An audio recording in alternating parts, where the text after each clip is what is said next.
Kita dah boleh start ke Dok? Oke. Terima kasih Wan Mas Lukman. Assalamualaikum warahmatullahi wabarakatuh. Alhamdulillahi rabbil alamin wassalatu wassalamu ala asrafil anbiya wal mursalin wa ala alihi wa ashabihi ajma'in amma ba'd. Alhamdulillah kita kali ini akan masuk ke ayat 14 dari surah Ali Imran.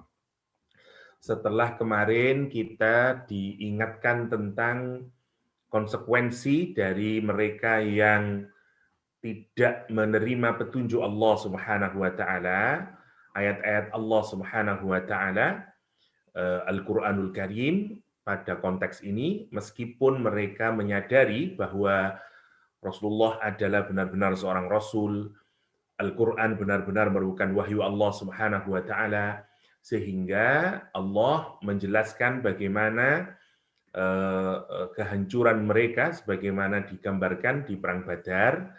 Dan di ayat ke-14 kita kemudian diantarkan untuk memahami apa sih penyebab dari orang yang sebenarnya dikaruniai akal yang sehat, dikaruniai fitrah dan hanif, dikaruniai hati, tapi mereka bisa menentang bahkan sesuatu yang akal mereka terima, hati mereka sadari, tetapi yang menarik mereka bisa menolak semuanya, bisa kufur terhadap semuanya. Kenapa? Karena Al-Quran nanti menjelaskan mereka punya yang disebut dengan hubbus syahawat. Jadi ini kita diantarkan ke bottom ke disease-nya yang kelihatan manifestasinya dalam bentuk kekufuran. Ya, jadi kekufuran itu adalah konsekuensi dari atau hal yang nampak dari luar. Ya, sementara apa yang ada di dalam hatinya yang sebenarnya merupakan penyakitnya, itulah sebenarnya yang menjadi penyebab atau root cause-nya kenapa orang bisa menjadi kufur terhadap Al-Quran, kufur terhadap Rasulullah SAW. Dan ini penting bukan saja untuk memahami karakternya orang Quraisy dan people of the book, tapi juga karakter kita semuanya. Kenapa? Karena Allah Subhanahu wa taala mengawali ayat ke-14 ini bukan zuyyina lilladzina kafaru, tapi zuyyina linnas. Ya, dan kita include di dalam kata annas.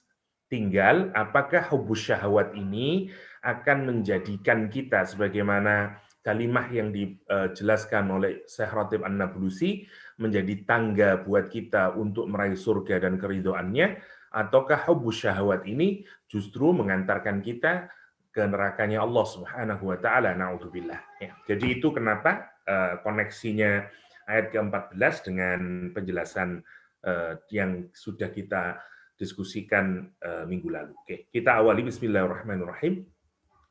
Zuyyina linnasi, dihiaskan, ya, dihiasi bagi manusia hubbus syahwat, kecintaan kepada syahwat. Nanti kita bahas. Ini bisa dianggap sebagai min bayaniyah, jadi kayak dalam bahasa Inggris IE, ya, apa saja itu, an-nisa, perempuan, wal banin, anak-anak, wal qanatiril muqantarah, ya, harta yang sangat banyak, minadz zahab, dari emas, wal fiddah, dan perak, wal khail al musawwamah, dan kuda-kuda yang branded, ya, wal an'am, binatang-binatang ternak, kuda pilihan, binatang-binatang ternak, dan sawaladang. Dzalika mata'ul hayatid dunya, itulah kesenangan hidup di dunia, dan di sisi Allah tempat kembali yang baik. Ya, kata Allah Subhanahu wa taala diakhiri dengan kalimat wallahu indahu husnul ma'ab. Husnul ma'ab. Oke. Mari kita lihat pertama penggunaan kata zuyyina, ya. Zuyyina adalah fi'il mati yang dimabnikan majhul, ya. Zayyana jadi zuyyina. Awalnya zayyana, tentu saja dari kata zayyana menjadi zuyyina karena dibikin kalimat aktif dibikin menjadi pasif. Jadi majhul, ya. dalam bahasa Arab, kalau dibikin pasif itu disebut dengan mabni majhul. Majhul itu dari kata jahlun, atau bodoh, atau tidak diketahui. Majhul yang tidak diketahui siapa pelakunya. Jadi mabni lawannya majhul kalau dalam namanya maklum, ya, istilahnya dalam bahasa Arab. Jadi sekedar untuk memahami aja ya. Jadi ada sebentar. Gimana ini? Oke.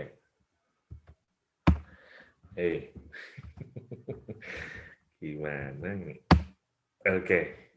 Jadi ada aktif, ya. Kalau yang aktif namanya maklum dalam bahasa Arab. Maklum, mabni maklum, ya, mabni maklum. Misalnya ini mabni maklum yang belum berubah. Misalnya kalau kita kalimatnya katakanlah misalnya amanah misalnya. Berarti atau yang mudah saja misalnya fa'ala misalnya ya, melakukan. Jadi maklum di sini nih. Maklum itu dari kata ilmu, karena itu disebut dengan maklum, diketahui. Siapa yang diketahui? Maklum artinya diketahui. Sudah masuk ke dalam bahasa kita, maklumat, ya, dimaklumkan. Harap maklum misalnya. Harap diketahui. Maksudnya maklum itu diketahui pelakunya. Jadi subjek pelakunya kita tahu, ya, fa'ilnya kita tahu. Di sini berarti fa'ilnya adalah he misalnya. Oke. Tapi kalau dibikin pasif, ya, dibikin pasif, namanya mabni majhul. Nah, mabni majhul itu tidak diketahui. Ini unknown. Oke. Nah, ini yang prinsip pertama dulu. Jadi Al-Quran zuyyina, dari kata zuyyina ini, kalau kita lihat wazannya sama dengan fa'ala, ya, zuyyina, maka prosesnya disebut dengan tazyin. Ya, jadi kayak fa'ala, kalau dari fa'ala ya, fa'ala,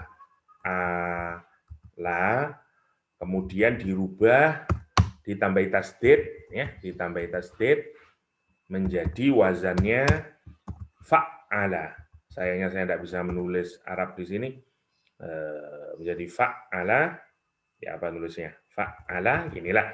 Oke. Saya kasih begini. Oke. Saya kasih begini. Insya Allah. Oke, katakanlah begitulah. Terus saya kasih nah, tambahannya menjadi fa'ala, ya, seperti karroma misalnya, fungsinya untuk menunjukkan salah satu fungsinya, ya, ada banyak fungsinya, repetisi, pengulangan. Sehingga nanti prosesnya, masdarnya namanya taf'il. Taf'il. Oke. Nah, sekarang kita sama dengan kalimat ini, ya. Dari kata zayyana, ya, zayyana, maka prosesnya disebut dengan tazyin. Oke, prosesnya disebut dengan tazyin. Oke, itu kalimat yang dipakai di awal. Zuyyina linnas. Zuyyina linnas. Kita perhatikan sekarang. Yang pertama yang harus kita pahami dari kata zuyyina adalah kita tidak tahu pelakunya karena unknown subjeknya. Siapa pelakunya? Unknown. Kita nggak tahu, dibikin tidak tahu oleh Allah SWT. Zuyyina, dihiasi saja. Nah, yang makna yang kedua, di dalamnya ada repetisi.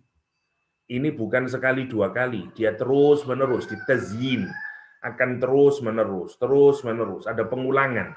Karena itu kemudian dia dihiaskan kepada kita.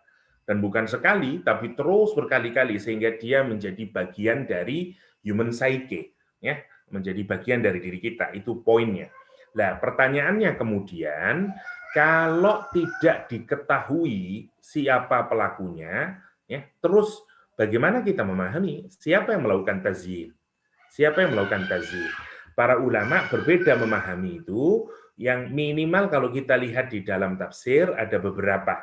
Ya, yang pertama, tentu saja Allah Subhanahu wa taala. Rujukannya adalah karena ada dalam surah Al-Kahfi Allah menyatakan inna ja'alna ma'alal ardi zinah. Karena ada kata zina, sesungguhnya kami jadikan apa saja yang di atas muka bumi ini.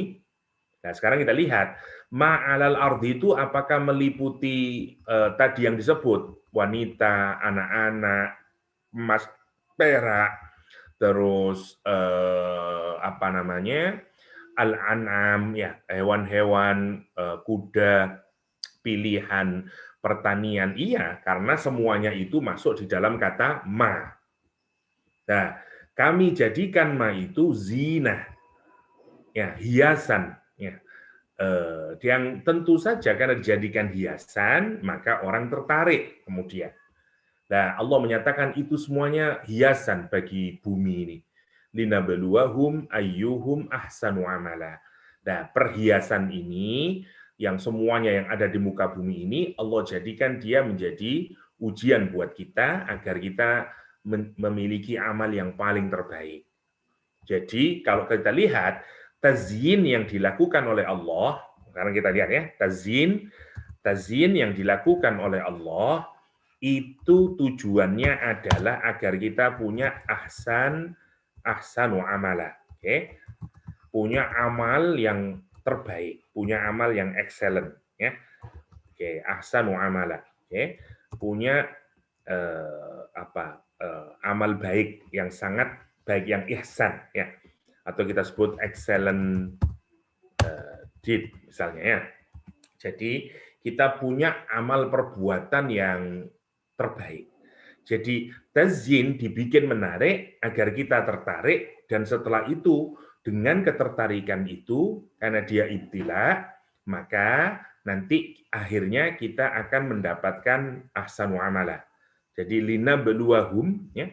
Jadi ini menjadi bala, menjadi ujian kata Allah ya, jadi ujian ya atau ya ujian nanti siapa yang paling ahsanu amala.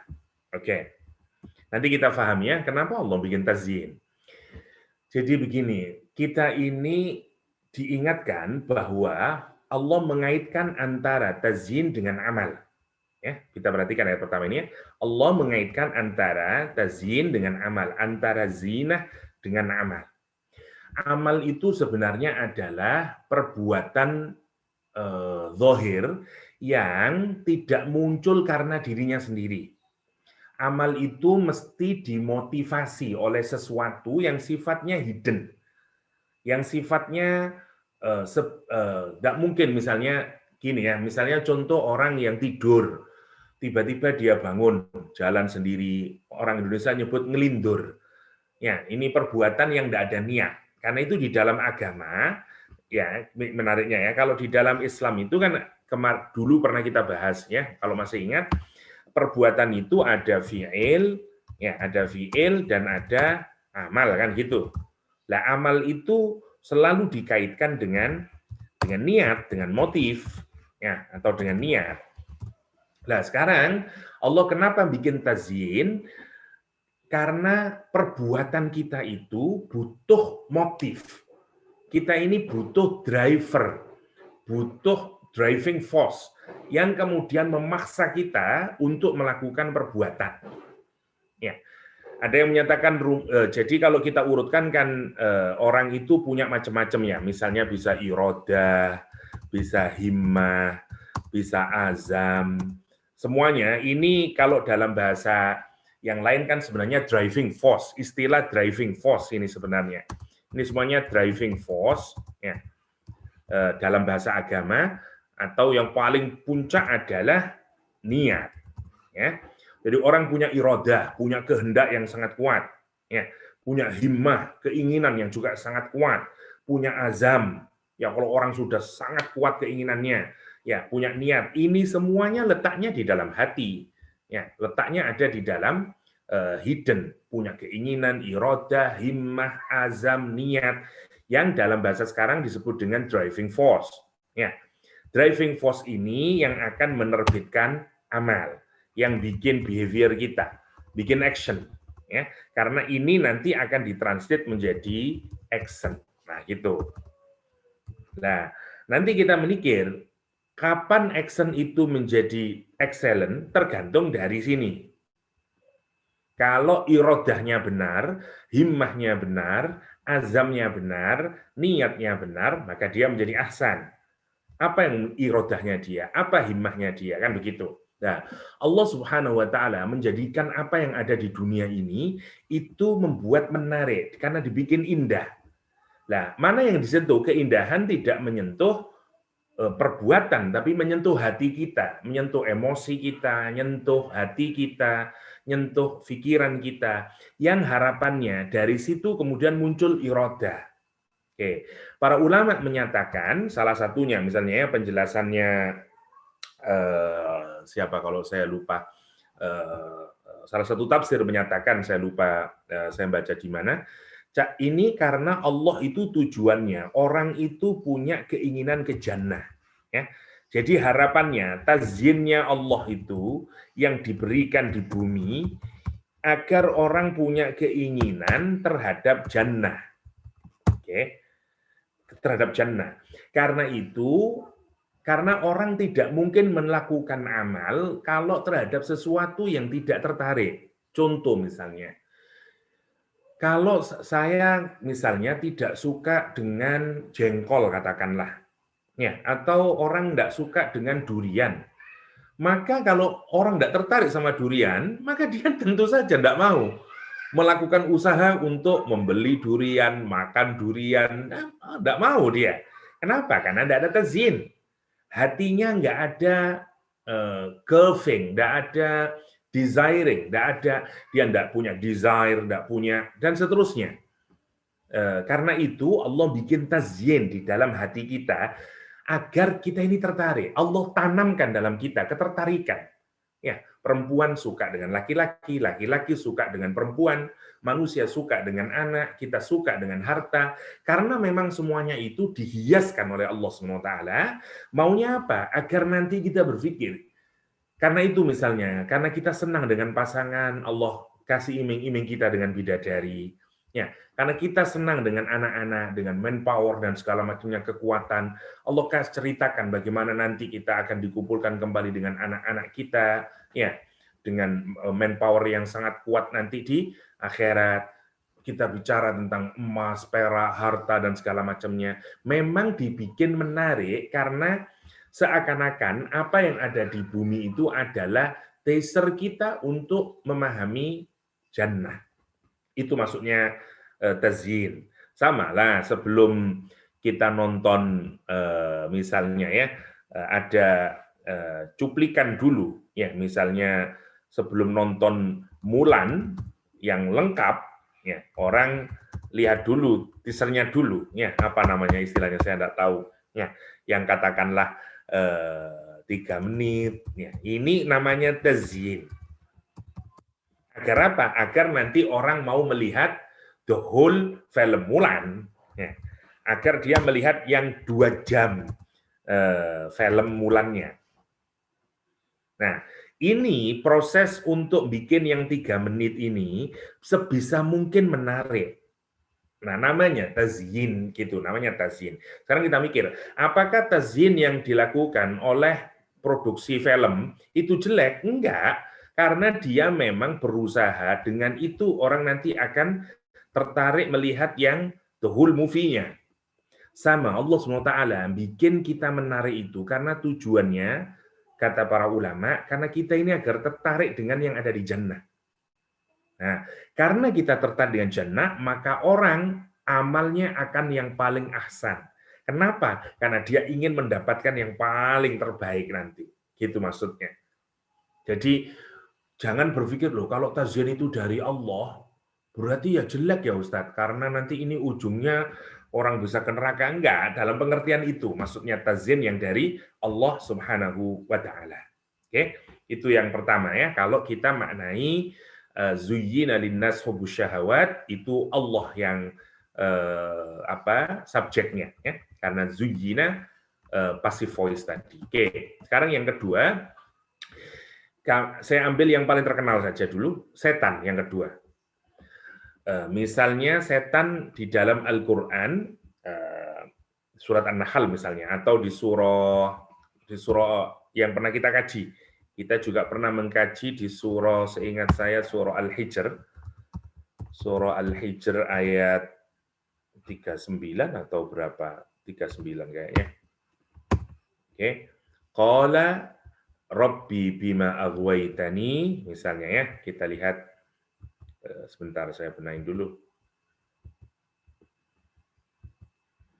Kalau kita lihat surat Al-Hijr, ini setelah setan itu atau iblis itu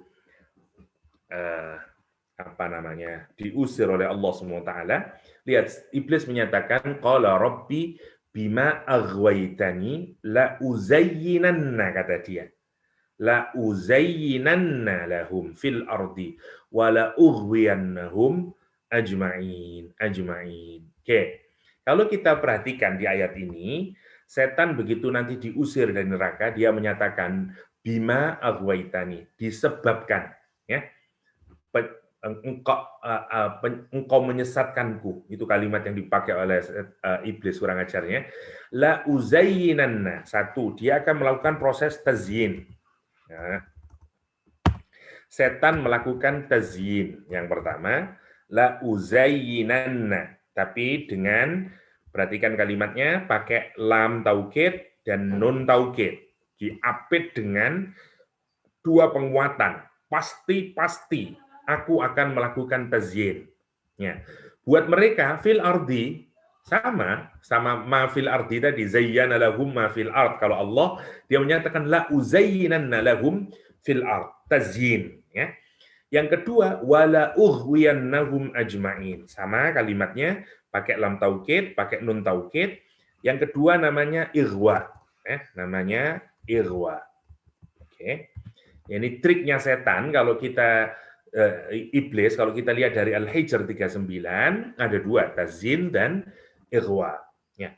Atau kalau di surat An-Nahl, tallahi laqad arsalna ila umamin min qablika fazayyana lahumus syaiton a'malahum. Nah, ini lebih menjelaskan apa yang dimaksud dengan la uzayyinanna lahum fil ard. Biar kita tidak keliru memahami tazyinnya Allah dengan tazyinnya setan.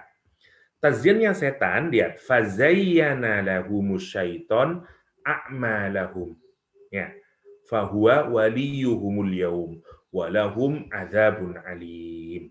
Nah, kalau setan di sini ya, sudah ada terjemah kayaknya. Oh, udah ada. Oke.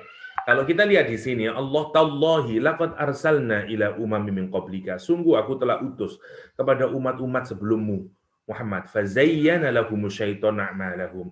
Tapi kemudian setan mempercantik, membeautify buat mereka a'malahum, amal perbuatan buruk mereka. Amal di sini perbuatan buruk. Ya, yang mereka tidak mau berubah dari perbuatan buruk mereka. Kenapa? Meskipun sudah Rasul diutus buat mereka. Karena setan atau iblis membuat amal yang buruk itu nampak indah pada dia. Namanya tazyin. Jadi tazyin yang di sini ini bukan untuk memantik orang melakukan ahsanu amala, tapi orang agar tetap melakukan perbuatan buruk. Nah, itu bedanya. Jadi tazyin, amal buruk, amal yang buruk, nanti dibikin tazyin, dipercantik, sehingga nampak bagi dia sebagai amal baik. Ya. Jadi itu polanya. Amal buruk ditazyin jadi amal baik. Itu polanya setan. Beda dengan yang Allah tadi. Kalau kita perhatikan yang Allah tidak banyak begitu. Ya, jadi tazyin agar kita punya iradah, muncul hikmah, muncul himmah, muncul driving force, agar kita, kalau kita urutkan kan jadi tazyin ya. Jadi sebentar. Kalau ini kan tazyin di bumi ya. Kemudian ini melahirkan iradah, tergantung kita lah. Melahirkan iradah, lahir himmah, lahir azam, lahir niat, atau saya mudahkan lahir driving force ya, atau lahir motif ya. Lahir motif yang akan bikin aksanu amala. ya, menjadi best action, menjadi best deed, menjadi good deed, ya, ya menjadi good deed, oke, menjadi good deed yang ujungnya nanti ke jannah. Itu urutannya kalau tazyiennya Allah. Tazyin di bumi, orang tertarik, kemudian muncul irodah, irodahnya menjadi driving force dia untuk melakukan perbuatan baik, dan perbuatan baik itu akan menggiring dia ke jannah. Namanya tazyin yang dibikin oleh Allah. Setan lain lagi. Kalau setan, amal yang buruk ditazyin. Jadi bukan untuk menerbitkan amal, tapi amal yang buruk ditazyin, nampak baik. Ya, nampak baik dikira akan ke surga, tapi dia akan ujungnya ke neraka. Gitu. Itu namanya amal buruknya. Lah, ada juga yang amal baik. Teorinya yang kedua namanya ighwa. Kalau yang ighwa itu adalah orang sudah beramal baik, nanti dia gelincirkan, namanya ighwa, digelincirkan. Ya, digelincirkan namanya ighwa. Dia akan mendapatkan ghawayah istilahnya. Ghawayah itu ketersesatan setelah orang mendapatkan hidayah. Jadi amal baik itu sebenarnya karena dia sudah dibimbing dengan hidayah awalnya. Tapi setan bisa menggelincirkan dan dia sekarang mendapatkan ghawayah. Ya, karena di proses penggelincirkan itu. Sekarang lihat, perhatikan, setan menggunakan kata aghwaitani, ghawayah juga. Saya lupa di pertemuan kapan saya sudah menjelaskan beda antara dhalalah dengan ghawayah. Kalau orang belum punya hidayah, ya, maka hidupnya dia dhalalah. Ya, dia tersesat karena minus hidayah. Ya, karena dia minus hidayah. Karena tidak punya hidayah dia, makanya dia dhalalah. Makanya dia dhalalah, oke. Tapi kalau orang sudah punya, ya, dia awalnya sudah punya hidayah, tapi kemudian disesatkan oleh setan, proses penyesatannya namanya ighwa. Nah, dan kemudian dia tersesat, namanya istilahnya ghawayah, istilahnya ghawayah. Nah, dua ini untuk menunjukkan apa? Kenapa orang yang sudah punya hidayah bisa ighwa? Untuk menunjukkan hidayah itu propertinya Allah gitu. Property of Allah, bukan properti kita. Ya, jadi meskipun minus hidayah, orang dolalah kan itu dia minta hidayah, ya, agar jadi ini kan prosesnya gitu, karena itu dia minta ihdina. Nah, jadi orang belum punya hidayah, dia berada dalam dolalah, karena itu dia minta sama Allah ihdina. Tapi kalau sudah ihdina, itu orang bukan berarti dia possessing sekarang, sehingga menjadi ini bukan berarti ya dia bukan berarti tidak menjadi ulul huda misalnya ya, orang yang memiliki hidayah. No, tidak ada istilah ulul huda di dalam Islam. Ada ulul ilmi, ada ulul albab, ada ulul absor, dan seterusnya. Tapi tidak ada ulul huda, the possessor of hidayah. No, kita yang sering ngomong, alhamdulillah saya sudah mendapat hidayah misalnya. Padahal hidayah itu tidak bisa kita miliki. Hidayah itu anugerah yang kapan saja Allah bisa mengambil, karena kita tidak miliki dia. Seperti udara.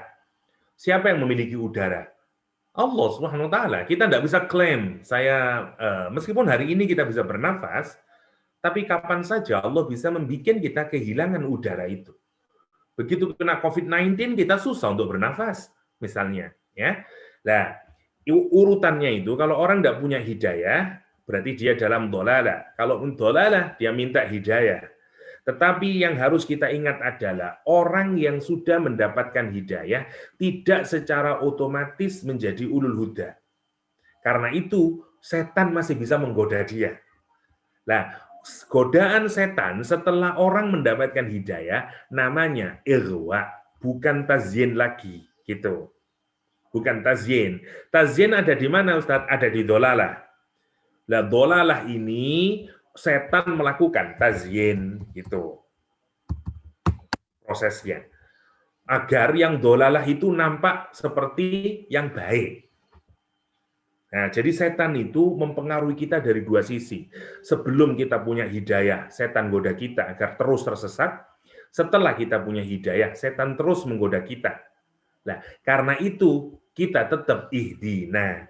Meskipun kita tersesat, kita tetap butuh ihdina. Itulah mengapa kita berdoa setiap dalam setiap rakaat kita berdoa ihdinas siratal mustaqim. Kenapa? Karena kita disadarkan hidayah itu bukan property of us, dia property of Allah Subhanahu wa taala. Ya. Karena itu kita tetap minta, baik kita ini belum punya hidayah, minta ihdina. Setelah punya hidayah, kita juga minta ihdina. Karena kita ingin ditetapkan berada di jalan yang lurus itu. Agar setan tidak bisa melakukan ighwa, menggelincirkan kita, mendiverting kita. Ya, ighwa itu mendiverting. Nah, sekarang kita perhatikan kalimatnya setan. Robbi bima aghwaitani. Jadi siapa yang dianggap oleh iblis melakukan proses ighwa kepada dia? Allah. Nah, ini kan kurang ajarnya iblis. Jadi dia disebabkan engkau melakukan proses ighwa. Setelah saya punya hidayah, saya ini ma'rifah sama Allah. Saya punya ilmu, saya tahu siapa Allah dan segala macamnya, kata iblis. Tapi engkau nyesatin saya. Engkau diverting us. Diverting me, kata dia. Aghwaitani. Nah, disebabkan oleh itu, aku akan melakukan dua hal. Satu namanya tazyin, dua namanya ighwa. Makanya tazyin didahulukan dari ighwa. Kenapa? Karena tazyin menggoda orang yang sebenarnya dia minus hidayah. Perbuatan jeleknya terus saja. Nah, kalau kita lihat konteks di sini, apakah sesuai Ustadz? Misalnya, ini kan bukan amal buruk yang dibikin oleh setan, tazyiennya kan bukan amal buruk yang nampak bagi setan, yang nampak bagi orang tersebut sebagai sebuah kebaikan. Ya, di sini kan tazyiennya adalah poin-poinnya adalah wanita, anak-anak, iya, karena itu cuman min. Misalnya ya, kalau orang sudah cinta sama perempuan, dia akan melakukan apa saja, hatta amal buruk nampak baik buat dia. Korupsi akan nampak baik buat dia. Kenapa kamu korup? Ya, because I love my wife. My wife minta ganti mobil, saya akan berusaha dan itu nampak baik. Setan akan di situ. Jadi jangan terpengaruh loh, berarti bukan setan ini, karena setan itu yang ditazyin adalah amal buruk. No, bukan itu, karena ini min semuanya ini. Perempuan itu min, banin itu min, ya, kekayaan itu min untuk sesuatu yang lain. Nah, karena ini ada desire, ada hubus syahwat, orang nanti punya perilaku. Nah, perilakunya itulah yang nanti setan akan melakukan proses tazyin. Itu yang disebut dengan tazyinnya setan di ayat sini. Oke. Kalau itu dikaitkan kepada setan. Bisa jadi semuanya ini, tidak ada yang bisa Allah, bisa setan, karena semuanya ada dalam diri kita. Dan karena Allah menghiasi diri kita itu dengan tazyin tadi, karena itu kita punya desire. Karena itu para ulama ada menyatakan zuyyina di situ, ya memang jiwa kita. Memang kita senang dengan lawan jenis, kita senang dengan anak-anak, dan seterusnya. Atau yang paling terakhir, secara logika, yang bikin kita punya tazyin itu adalah, punya zinah itu adalah masyarakat. Ya, masyarakat yang menghendaki. Sekarang saya tidak tahu apakah di Malaysia juga lagi booming, katanya ini tren internasional, di Indonesia sekarang lagi booming bunga yang harganya kembang, yang harganya tidak karu-karuan. Ya, namanya janda bolong namanya di Indonesia. Itu satu daun itu harganya bisa 30 sampai 50 juta. Jadi kalau satu pohon itu punya 4 daun, itu harganya bisa seharga satu mobil. Padahal cuman, Masya Allah, ya, ini lagi tren orang, lagi booming di Indonesia. Sebenarnya yang membeli juga bukan hanya orang Indonesia, di orang Europe, orang Amerika, dan seterusnya katanya. Tapi lagi booming. Kalau dulu ada apa namanya, gelombang cinta dan seterusnya. Atau saya tidak tahu di Malaysia ya, tapi bagaimana pengaruh masyarakat itu terhadap perbuatan kita, karena itu nampak menjadi kebaikan sangat kuat. Misalnya di musim pandemi ini di Indonesia, ramai orang membeli sepeda, ya, sepeda. Orang tiba-tiba menjadi beli bike semuanya, dan harga sepeda itu menjadi mahal sekali kemudian. Dan semua orang menjadi itu untuk nunjukin apa yang nampak baik di satu masyarakat, begitu nanti disebar seperti itu. Ya sama lah tren pakaian tahun 2000 misalnya, semua warnanya menjadi metal, semuanya warna metal semuanya, kayak begitu. Jadi apa yang dianggap baik oleh masyarakat itu akan punya pengaruh sangat kuat terhadap diri kita untuk menentukan ini baik atau buruk. Itu kata zuyyina. Oke, kita tidak panjang-panjang biar cepat selesai. Zuyyina linnas, ya. Jadi dihiaskan atau hussina hubbus syahawat, asyahwat min khalqillah fil insan li'annaha darurah la yaqdiru ala daf'iha. Itu syahwat itu sesuatu yang sangat nyata, memang sudah Allah letakkan di dalam diri kita, yang orang tidak punya kemampuan untuk menolaknya, karena memang Allah letakkan itu bagian dari apa namanya diri kita, namanya syahwat, ya.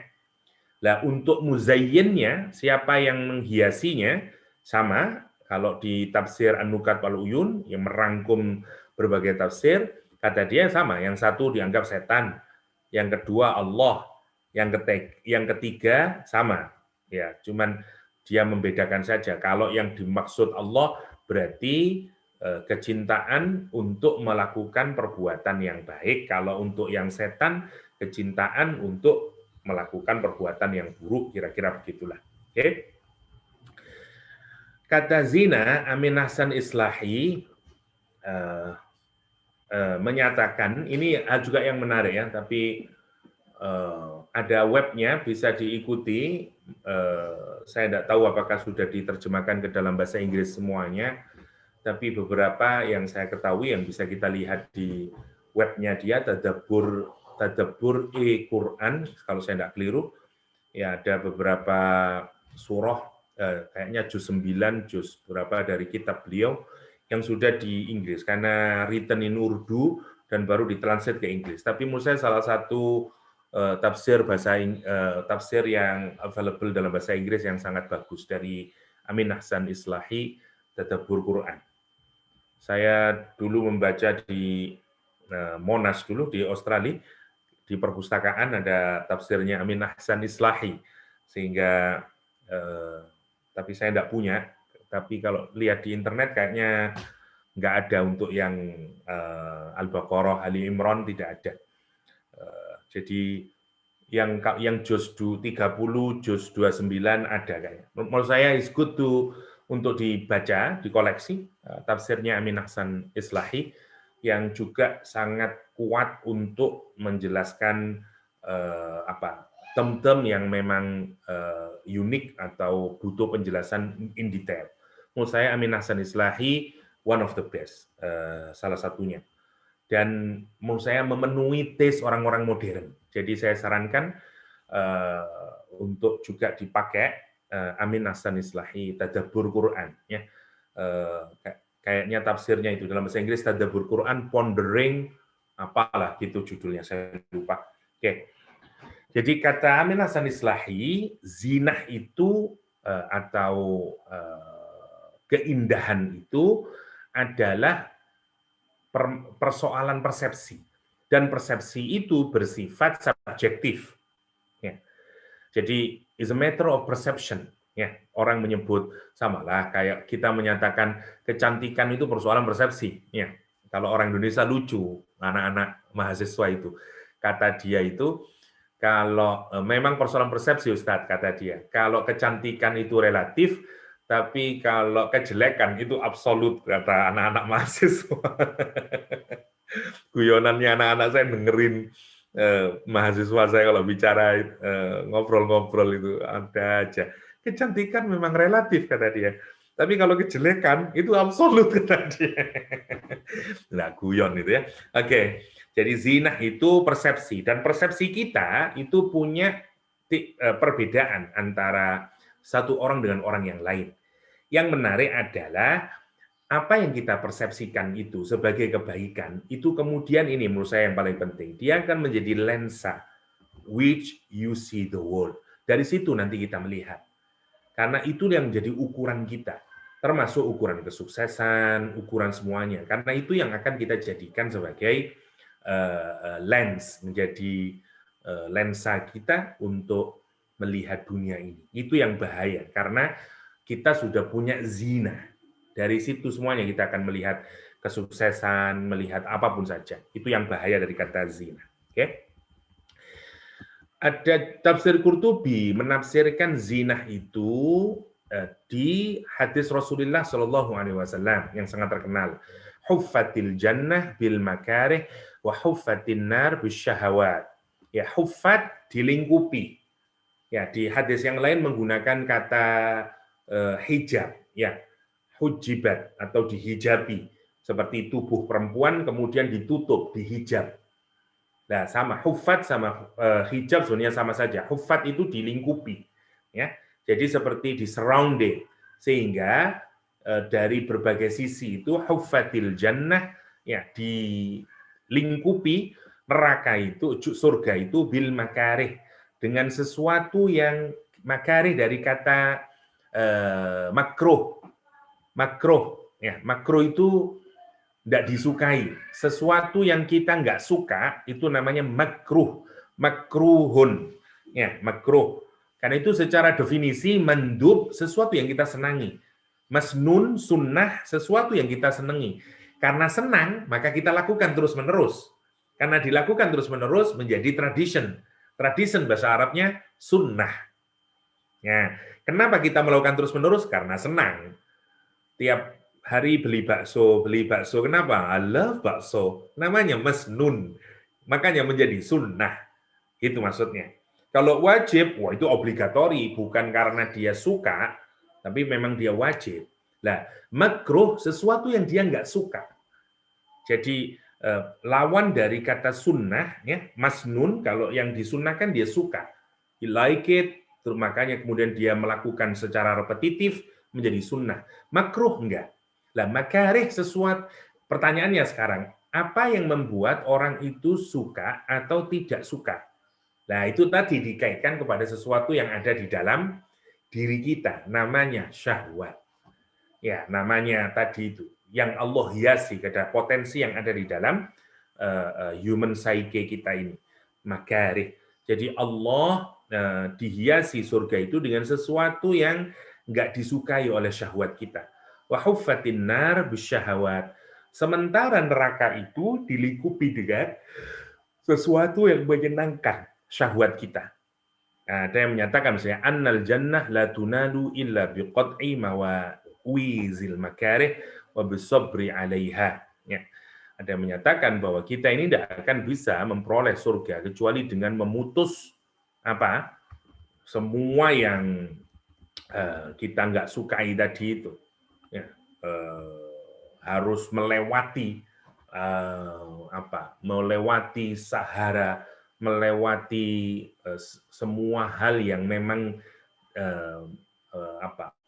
berat rasanya karena makarih, sesuatu yang kita nggak suka, untuk nunjukin bagaimana syahwat itu dihiasi oleh Allah kepada neraka. Ini kaitannya dengan setan tadi, ini tazyiennya setan kalau yang di sini ya, syahwatnya. Oke, kita lanjutkan. Zuyyina hubbus syahwat, agak cepat sekarang. Dihiaskan kecintaan, ya, zuyyina hubbus syahwat. Kalimatnya ini menarik kalau kita perhatikan. Mestinya kalaupun tanpa hub sudah cukup, misalnya zuyyina linnasi asyahawat, ya, asyahawat. Syahwat itu bentuk plural dari kata syahwah, ya, atau inclination towards something and really desire it. Bedanya gini, kalau kita jalan-jalan ke mall misalnya, ada sesuatu baju bagus, kita kepingin, itu namanya hawa. Hawa itu artinya udara. Ya, hawa. Misalnya Karena itu disebut dengan hawa nafsu. Kalau kita punya imajinasi, punya keinginan, tapi masih belum kuat, hawa saja. Ya. Nah, kita bisa passing through. Namanya hawa. Sama-sama desire, tapi desire yang masih floating ibaratnya. Dia belum firm, belum kuat. Ya. Tetapi kalau syahwat, bedanya adalah dengan hawa, dia sudah tidak floating kalau syahwat, dia sudah firm. Karena itu dia sudah craving dia sudah desiring, ya sehingga sangat kuat, namanya syahwat. Nah, yang menarik, mestinya ayat ini zuyyina linnas asyahawat sudah cukup. Tapi Allah menambahi kata hub, zuyyina linnasi hubbus syahawat. Bukan hanya syahwatnya, dia dikasih kecintaan kepada syahwat itu. Bayangkan ya, sudah punya desire yang sangat kuat, ya, the craving dia, tapi juga dia cinta, masya Allah. Nah, yang menarik untuk urusan cinta ini, orang itu kalau sudah cinta, ini poin yang penting ya, when you love something, it can bias you, ya, it can make you blind. Misalnya Al-Quran menyatakan ya, untuk harta. Harta itu di dalam Al-Quran juga disebut dengan khair. Dengan khair. Dengan kebaikan. Ya. Harta dunia ini. Yang menarik, di tempat yang lain, harta itu juga diungkapkan dengan sesuatu yang nadanya negatif. Tapi di Al-Quran ada harta yang diungkapkan dengan kata khair. Kenapa? Karena orangnya cinta. Ya, wa innahu ala dzalika gimana di surat Al-Adiyat. Al-Adiyat, gimana? Hubbil khairi lasyadid. Hubbil khair lasyadid. Nah, lihat. Karena ada kata hub, maka dia melihat dunia itu sudah semuanya positif. Ini yang dimaksud dengan efek dari cinta. Cinta itu akan membuat, itu yang dimaksud dengan blind tadi, bias kita. Sehingga semuanya nampak indah. Karena ada hub. Ada hub. Sama lah, seorang laki-laki yang mencintai seorang perempuan, maka dia bisa blind. Ketika orang tuanya menyatakan jangan pilih dia jadi calon istrimu, karena dia begini, nah dia itu baik. Wah, semuanya jadi baik. Kenapa? Karena dia sudah punya hub. Itu yang dimaksud. Nah, sekarang bayangin, Allah itu mengikat 3 sekarang. Dihiaskan. Hiaskan itu maksudnya membuat kita attracted, membuat kita kepingin, ya, kita tertarik. Habis itu ditambahi cinta dan syahwat. Ini 3 kata yang nunjukin betapa kuatnya itu kemudian masuk ke dalam diri kita. Dan hati-hati karena nanti kemudian sekarang 3 kata itu sangat powerful untuk menggambarkan suasana batin seseorang, kecintaan seseorang terhadap poin-poin yang disebutkan oleh Al-Quran tadi. Ya, yang kita bisa, karena ada kata zinah, ada kata hub, ada kata mahabbah, ya, ada kata syahwat. Yang 3-tiganya menunjukkan inclination semuanya. 3-tiganya. Dan 3-tiganya itu disatukan oleh Allah SWT untuk mempengaruhi diri kita. Masya Allah. Ini yang harus kita hati-hati karena itu menjadi modal kita. Itu Allah ngasih kepada kita ya. Satu namanya zinah, ya, hiasan, ditambah dengan hub, ya, ditambah dengan hub, ditambah dengan syahwat. Masya Allah. 3 itu jadi satu, ada di dalam diri kita. Zinah itu dari luar, ya, karena ada proses tazin sehingga kita tertarik. Kalau sudah tertarik, kemudian masuk ke dalam hati, namanya hub, jadi cinta kita, ya, sudah jatuh cinta kita, inklinasinya kemana diarahkannya, dan kita curving. Kalau sudah hub, maka kita akan punya desire yang sangat kuat, yang tidak bisa enggak, pokoknya saya harus dapat. Namanya syahwat. Jadi urutannya itu, begitu zina, ditazyin, nanti baru melahirkan hubbus syahwat. Hubbus syahwat. Nah, itu gambaran di dalam Al-Quran. Makanya orang bisa, kalau ini bisa mengalahkan akal. Jadi kan kalau kita lihat potensinya, kita juga punya akal, kita punya hati, punya qalbun, ya, atau tambahi kita ruh katakanlah. Ini juga punya kekuatan. Ya. Jadi kalau kita pakai Imam Ghazali katakanlah ya. Jadi Imam Ghazali itu melihat insan itu memiliki kuwah, memiliki kekuatan. Istilah beliau kuwah.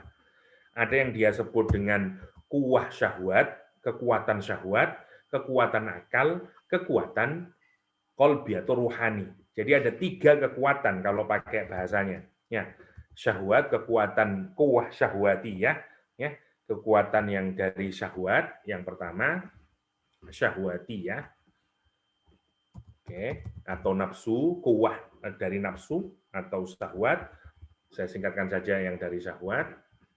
Poinnya, terus yang dari akal, ya, yang dari akal, kuwah akliyah, kuwah syahwatiyah, yang terakhir kuwah qalbiyah. Ya. Ada macam-macam, dia kadang menyebut qalbun, ada nyebut ruh, ya, kuwah ruhaniyah. Lah, bedanya kalau Imam Ghazali, syahwat ini dari binatang. Dari binatang. Kalau yang akal, ini dari kemanusiaan kita. Ya, ini dari insaniah kita. Oke. Sementara kolbun atau ruh ini yang dia sebut dari malaikat. Ya, yang sifatnya malakuti. Ya. Jadi 3-3-nya itu ada pada diri kita. Nah, kita ini sekarang dibicarakan ini. Kekuatan syahwat itu yang ada pada diri kita. Kenapa disebut kuwah? Karena dia memiliki 3 ini. Zina, hub, dan syahwat. Nah, maksudnya gini, orang itu kalau punya syahwat, asalkan dia masih dibimbing dengan akal dan ruh, oke, tidak akan bisa destruktif. Tetapi kalau ini sangat kuat syahwatnya, akalnya tidak jalan, sama kolbun ruhnya tidak jalan, itu yang akan rusak. Karena syahwatnya bisa menguasai akal dan hatinya dan ruhnya. Itu poinnya. Yang nanti bisa jadi blind tadi itu. Jadi blind tadi. Oke. Yang pertama kata Allah SWT kepada An-Nisa. Ini kenapa kok disebut An-Nisa, kok tidak kepada laki-laki? Defaultnya saja ya, karena defaultnya itu kalau ada sesuatu yang tidak jelas gendernya, defaultnya dibikin laki-laki. Tapi intinya ya pasangan. Masing-masing kita ini saling menyukai terhadap pasangan kita. Nah, ini juga untuk menunjukkan tazyin itu muncul secara kuat kapan? Ketika orang sudah mulai baligh, ketika orang sudah mulai punya keinginan secara biologis. Nah, itu mulai bekerjanya quwwatus syahwat, ya, atau hubbus syahwat yang pertama. Ya. Dan sudah terlalu banyak cerita bagaimana orang itu punya temptation, ya, yang sangat kuat terhadap pasangannya, dan ini bisa melakukan apa saja, sebagaimana yang kita ketahui ya, masya Allah, hebatnya kekuatan syahwat itu terhadap an-nisa. Nah, jadi manusia itu kalau kita perhatikan awalnya ya dia belum punya, dia menjadi keinginannya itu keinginan orang tua waktu kecil, mulai dia nanti benar-benar sebagai individu, dia benar-benar punya keinginan berdasarkan syahwatnya ketika dia sudah balik. Nah, keinginan yang pertama adalah an-nisa. Yang pertama, pasangannya dulu. Itu yang paling kuat dari diri dia. Anak-anak SMA, anak-anak high school, itu yang paling kuat pertama kali adalah ya ini, dulu. Nanti sampai kalau dia sudah dapat, baru dia mikir punya anak. Karena itu diletakkan pertama adalah progresnya kalau kita lihat An-Nisa dulu. Setelah An-Nisa baru Al-Bani. Baru Al-Bani, ya. Oke, saya mau cepat sajalah. Nah, tidak selesai-selesai. Ada yang menarik dari Imam Ghazali, dari Imam Qurtubi, fitnatun nisa asyaddu min jamil asya. Fitnahnya perempuan itu, mohon maaf saya nanti dimarahin sama Kak Hai ini, fitnah perempuan itu lebih kuat dari apapun saja. Kenapa? Karena nisa itu, perempuan itu bisa melahirkan 2 fitnah. Kalau anak-anak hanya 1 fitnah. Fitnah perempuan itu misalnya, perempuan itu bisa membuat kita memutuskan hubungan silaturahmi. Ya, kalau kita sudah cinta sama seorang perempuan, sementara orang tua kita menolak, itu orang bisa rela memutuskan hubungan silaturahim dengan bapaknya, dengan ibunya, dengan saudaranya. Itu kuatnya perempuan, kata dia. Ya termasuk laki-laki tentu saja ya, bicaranya, begitu maksudnya.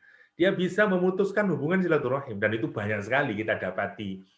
Orang menikah dengan tanpa restu kedua orang tuanya itu banyak sekali. Kalau kita pikirkan bagaimana bisa orang yang lahir dari rahim seorang perempuan, lahir dari orang tuanya, dididik sampai usia 30 katakanlah, ya.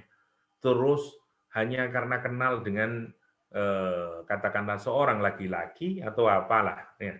Misalnya kalau kita pikirkan 1 tahun itu sudah bisa mengalahkan ikatan antara anak dan orang tuanya, dan dia bisa keluar ila qat'ir rahim. Itu yang pertama. Ya. Makanya perempuan, kata dia, bisa untuk memutuskan dari ibunya, dari saudara-saudaranya, masya Allah. Ya. Yang kedua, perempuan itu yubtala bijam'il mal minal halam wal haram. Ya, ini tentu saja subjektif ya. Kita bisa ini bisa laki-laki, bisa perempuan. Yang kedua, perempuan itu kita akan diuji untuk ngumpulin harta. Ya, apalagi kalau perempuan sebagaimana digambarkan oleh Rasulullah di zaman akhir ya. Salah satu yang membuat banyak perempuan masuk neraka adalah karena dia terus memaksa suaminya untuk memenuhi keinginannya, sehingga suaminya tidak peduli lagi untuk mencari rezeki yang halal atau yang haram, asalkan dia bisa memenuhi keinginannya, terutama di zaman akhir. Ya, ini yang berkaitan dengan fitnah perempuan yang terbanyak. Karena itu hindari dari 2 perangai ini.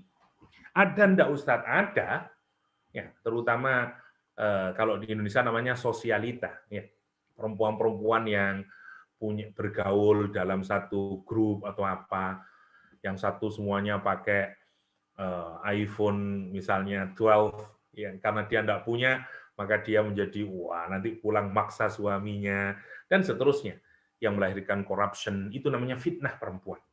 Yang pertama. Yang kedua, hubungan silaturahim. Itu tulis Imam Qurtubi. Sementara anak, kata Imam Qurtubi, wa ammal banun fa innal fitnah fihim wahida. Sementara anak-anak fitnahnya cuma 1, wa huwa mabtuliya bijam'il mal li ajlihim. Kita hanya diuji dengan mengumpulkan harta karena mereka, karena studi mereka, karena kita upbringing terhadap mereka, itu saja. Kita kesusahan untuk misalnya menyekolahkan, jadi fitnah harta saja. Tapi kalau perempuan 2, silaturahim harta, kalau anak cuma harta. Kita bisa setuju, bisa enggak. Ini contoh argumentasi yang dijelaskan oleh Tafsir Qurtubi mengapa perempuan diletakkan pertama kali. Atau saya mungkin enggak tepat ngomong perempuan, untuk lebih mudahnya ya, pasangan lah, lebih tidak gender bias. Oke. Karena itu kemudian ditutup oleh Imam Qurtubi dengan hadis alaika bidzatiddin taribat yadak. Ya, wajib bagimu untuk mencari perempuan, hendaklah bagimu. Alaika itu hendaklah, sampai pada maknanya itu dekat ke obligatori sebenarnya. Alaika bidzatiddin. Alaika itu kamu kalau tidak begitu, nanti kamu akan mendapatkan kejelekan. Karena itu hendaklah. Nah, itu namanya alaika. Alaika bidzatiddin. Mestinya kamu itu hendaklah cari perempuan yang dzatiddin, yang dia possessing her religion, yang dia memiliki agama. Taribat yadak. Nah, taribat yadak itu menarik istilahnya. Ya, dari kata turab, debu. Ya, yadak tangan, kedua tanganmu berdebu. Maksudnya apa? Orang Arab itu, ya, kalau kita ini habis panen atau apalah, tangan kita ini ya penuh dengan debu karena hasil kita banyak. Ya, seperti orang yang sedang bercocok tanam, Kalau tidak ada apa-apanya, itu seperti tangannya bersih karena tidak dapat harta dari crops yang dia miliki. Nah, taribat yadek itu satu istilah yang dipakai untuk nunjukin kalau tangan kita berdebu, untungnya sangat banyak, manfaatnya sangat banyak. Nah, itu maksudnya. Karena itu Rasulullah SAW menyatakan, alaika bidzatiddin taribat yadak. Hei laki-laki, hendaklah kamu cari perempuan yang punya agama. Kenapa? Tanganmu akan banyak berdebu. Maksudnya kita akan banyak dapat untungnya gitu. Makanan enak, anak-anak baik, jadi pendidik anak-anak kita dan segala macamnya. Itu namanya taribat yadak. Taribat yadak. Oke, karena itu Abdullah bin Umar qala Rasulullah la tazawwajun nisa li husnihinna. Jangan nikahi perempuan karena kecantikannya. Karena kecantikannya justru akan ayurdiyahunna. Ya. Do not marry women for their beauty. Their beauty might ruin you. Rasulullah SAW. Wala tazawwajuhunna li amwalihinna. Jangan kamu nikahi perempuan karena hartanya.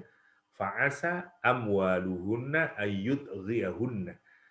Ya, nanti hartanya akan membuat togoh. Ya, ya, oke. Dan yang terakhir, walakin tazawwajuhunna ala din. Akan tapi nikahi dia karena agamanya. Wala amatun sauda, sesungguhnya budak perempuan hitam, khorma, split nose, zatu dinin, tapi dia memiliki agama, afdal, lebih utama dari perempuan yang tadi itu, yang kaya, yang cantik, ya, tapi tidak punya iman. Ini sekali lagi untuk nunjukin kenapa sih orang punya syahwat atau dibikin kecintaan kepada lawan jenis dulu, karena progres kita hidup itu setelah orang selesai masa university, tidak ada yang dia cari, ya maunya adalah kecintaan itu kepada lawan jenis. Baru banin. Banin artinya anak-anak tentu saja, tetapi dia tidak hanya sekedar anak kita. Jadi sebenarnya kalau kita pikirkan, kenapa sih orang mencintai seorang hubus syahwat minan nisa, bukan pada perempuannya sebenarnya. Dia kepingin mendapatkan partnership, companion, love, dan segala macam itu. Jadi kecintaan kepada perempuan itu, ini kalau ngikutin Socrates lebih tepat lagi. Jadi sebenarnya cinta terhadap dirinya sendiri. Ya. Jadi syahwat itu begitu. Syahwat itu sebenarnya lebih kepada diri kita sendiri.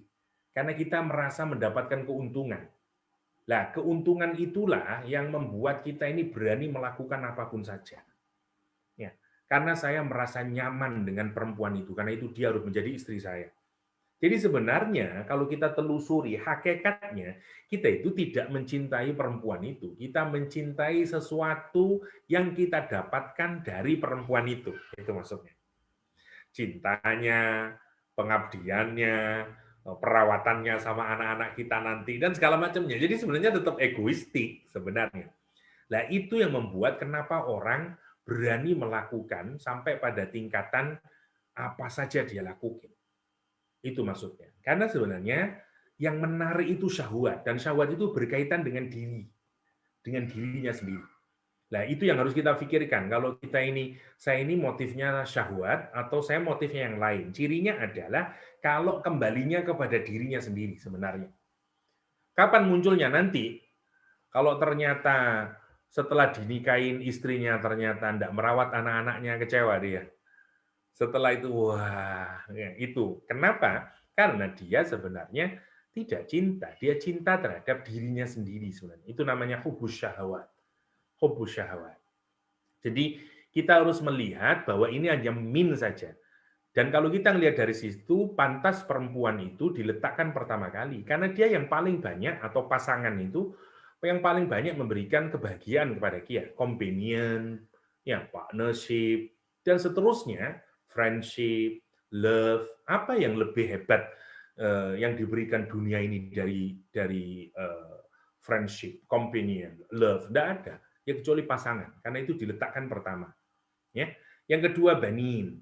Banin anak-anak atau sama banin ini sebenarnya kalau kita pikirkan kenapa kita punya kecintaan kepada anak ini banyak. Satu, anak itu menjadi extension dari our dream yang belum come through.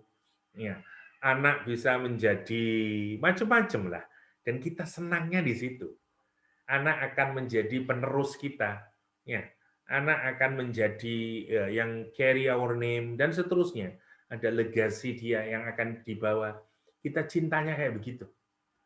Sekarang kan beda banget sebagaimana yang kita jelaskan kemarin waktu Nabi Zakaria berdoa kepada Allah untuk punya anak, dia bukan untuk kepentingan dirinya sendiri, bayangin. Untuk kepentingan agama, karena itu dia waliyah. Ulaman dia punya Rabbi Habli, karena kata dia, ini nanti siapa yang ngurusin agama, siapa yang taking care masyarakat, dan seterusnya. Karena dia minta keturunan yang waliyah. Ini yang menarik kalau kita lihatkan. Jadi dia permohonannya itu, kecintaannya kepada anak bukan didorong oleh syahwat egoistik. Nah, ini contoh yang digambarkan oleh Al-Qur'an wal banin di sini ini tetap arahnya masuk hubus syahwat tadi. Jadi anak itu menjadi extension of wealth dan segala macamnya ya. Sebagaimana yang kita sadari dari melihat anak. Ya, melihat anak. Oke. Kita lanjutkan. Rasulullah SAW menyatakan ada kan yang menarik bahkan untuk anak ini, kata Rasulullah, innahum lathamratul qulub. Anak-anak itu seperti buah hati buat kita yang melahirkan ketentraman, kesenangan, wa qurratul a'yun, ya menjadi solace of the eyes, ya coolness of the eyes, ketentraman, kebahagiaan. Tetapi kata Rasulullah, wa innahum ma'adzalik, tapi anak-anak itu juga bisa menjadi apa? Majnabah, mabkhalah, mahzanah, ya menjadi majnabah, ya membuat kita menjadi orang yang pengecut karena anak, ya mabkhalah menjadi orang yang bakhil, pelit, ya menjadi sumber membuat pelit. Dulu dia orangnya tidak begitu, gara-gara sekarang punya anak susahnya kalau minta sumbangan. Kenapa? Karena dia mikir anaknya, nanti anak saya buat ini, mabkhalah. Dan mahzanah, anak juga bisa menjadi sumber kita mendapatkan kesedihan, hazan, ya, karena mikirin anak dan segala macamnya. Jadi anak itu selain samratul qulub, qurratul a'yun, tapi dia juga majnabah, majbanah, mabkhalah dan mahzanah kata Rasulullah sallallahu alaihi wasallam. Oke, jadi yang pertama adalah an-nisa, saya singkatkan ya. Yang kedua banin, yang ketiga qanatiril muqantarah. Qanatir itu sebenarnya awalnya adalah ukuran timbangan. Jadi dulu orang Arab kalau mengukur timbangan ada istilahnya, ada ritel, ada rubuk, ya perempatan, ada ritel, ada juga kintor. Jadi kintor itu satu timbangan tertentu, timbangan yang menunjukkan ukuran tertentu yang menunjukkan orang itu banyak hartanya. Karena itu orang Arab menyatakan kontor rojulu idza balagha maluhu ayyuzana bil kintor. Kalau orang itu sudah punya harta yang banyak dan hartanya itu kalau ditimbang dengan ukuran kintor itu sudah mencukupi, orang Arab menyatakan kontor rojul. Dia laki-laki yang kaya ya. Karena hartanya banyak. Ada yang menyatakan kintor itu diambil dari min aqdis syai' wa ihkamihi.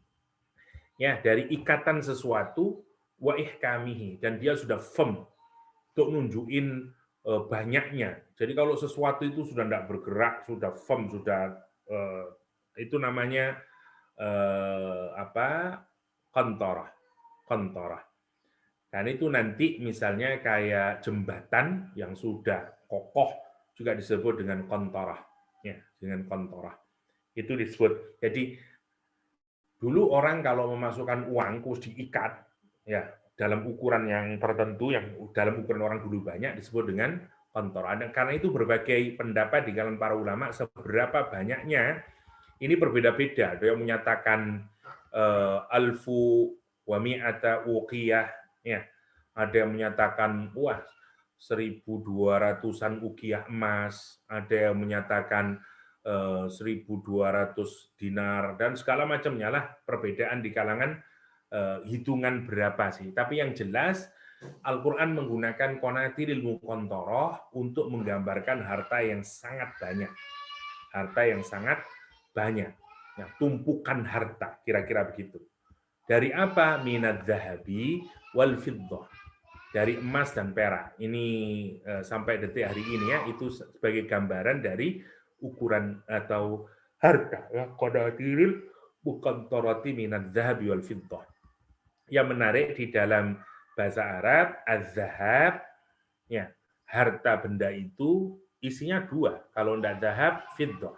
Dan dua-duanya menunjukkan makna yang cepat hilang.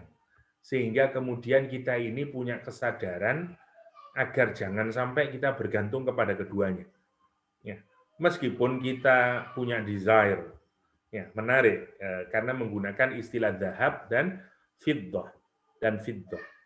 Ya, ini kalimat yang dipakai oleh Al-Qur'anul Karim. Dari kata zahaba artinya pergi. Kalau orang itu ngikutin satu destinasi yang lurus, yang benar, namanya madhab. Namanya madhab. Dari situ diambil kata zahaba.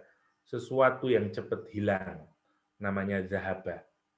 Kalau fiddah dari kata faddah artinya bercerai-berai, scatter, ya, bercerai-berai, fiddah. Diambil dari kata infaddah atau tafarraqa, idza tafarraqa, ya. Jadi kalau sesuatu itu bercerai-berai atau tafarraq, maka disebut dengan infaddah. Dari situ diambil kata fiddah. Jadi